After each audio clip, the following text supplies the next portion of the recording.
তুমি যেভাবে ডাকো আমি সেভাবে থাকি। আদমের ছেলে মেয়ে শোনো, তুমি যেভাবে ডাকো আমি সেভাবে থাকি, তুমি যেভাবে আশা পোষণ করো সেভাবে আমি পূর্ণ করে থাকি। গাফারতু লাকা ওয়ালা উবালি, আমি তোমাকে ক্ষমা করে দিই, আমি পরোয়া করি না তুমি কত বড় পাপী। তুমি যেভাবে ডাকো আমি সেভাবে থাকি, আমি পরোয়া করি না তুমি কত বড় পাপী, আমি পরোয়া করি না তুমি কত বড় পাপী। তুমি যেভাবে ডাকো আমি সেভাবে থাকি, যেভাবে আশা পোষণ করো সেভাবে পূর্ণ করে থাকি। ইবনে আদম লাউ বালাগাত যুনুবুকা আনা সামায়ে, আদমের ছেলে মেয়ে শোনো, তোমার পাপ বেশি হতে হতে যদি আকাশে লেগে যায়, পাপ পর পাপ আকাশ জমিন পূর্ণ হয়ে আছে। ফাস্তাগফিরতানি, তুমি আমার কাছে ক্ষমা চাইলে, গাফারতু লাকা ওয়ালা উবালি, আমি তোমাকে ক্ষমা করে দিব, আমি পরোয়া করি না তুমি কত বড় পাপী। তুমি যেভাবে ডাকো আমি সেভাবে থাকি। ডাকার বিষয়টি থেকে গেল। বিচারের মাঠে ডাকার বিষয়টা থাকবে না, তবু একটা জিনিস থেকে যাবে। বিচারের মাঠে আবার আল্লাহ আমাদের সামনে আসবেন, সব পুরুষ নারী আদমের ছেলে মেয়ে উপস্থিত হবে, আল্লাহ সেখানে উপস্থিত হবেন। আল্লাহ তখন বলবেন, ইবনে আদম লা আতাইতা বিকুরাবিল আরজি খাতায়া সুম্মা লাকিতানি লা তুশরিক বি শাইআ লা আতাইতুকা বিকুরাবিহা মাগফিরা। আদমের ছেলে মেয়ে শোনো, আজকে বিচারের মাঠে উপস্থিত হয়েছো পাপ আর পাপ নিয়ে, আকাশ জমিন পরিমাণ পাপ, এত পাপ নিয়ে বিচারের মাঠে উপস্থিত হয়েছো। আমি আল্লাহ তোমার সামনে উপস্থিত হয়েছি সেই পরিমাণ ক্ষমা নিয়ে।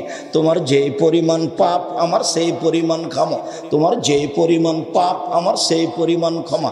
তোমার পাপ যত আমার ক্ষমা তত, তোমার পাপ যত আমার ক্ষমা তত। যদি শিরক না থাকে, এখানে একটা কথা থেকে গেল, যদি শিরক না থাকে, এটা বাংলাদেশ, বিপদ সীমার উপর দিয়ে শিরক চলে, তার নাম বাংলাদেশ। বাড়িতে, মাঠে ঘাটে, স্কুলে, কলেজে, বিশ্ববিদ্যালয়ে, সব জায়গাতেই এমন শিরক আছে, শিরকে দেশ একবারে পরিপূর্ণ হয়ে আছে। রাস্তাঘাট শিরকে ভর্তি হয়ে আছে, বাড়িঘর শিরকে ভর্তি হয়ে আছে।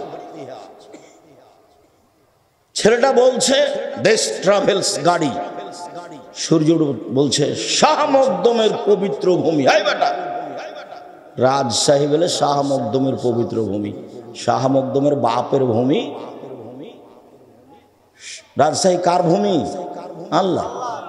তো গাড়ির সুপারভাইজার কি বলছে? শাহ মকদমের পবিত্র ভূমি।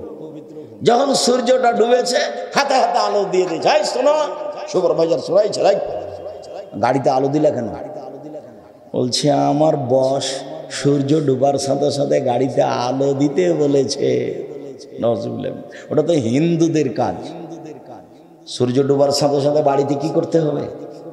আলো দিতে হবে, তো হিন্দুদের কাজ। আর যেগুলো স্কুল কলেজে রাস্তাঘাটে অফিস আদালতে আছে সেটা থাক, সামাজিকভাবে যে মানুষ শিরক করছে তার কোনো হিসাব নেই।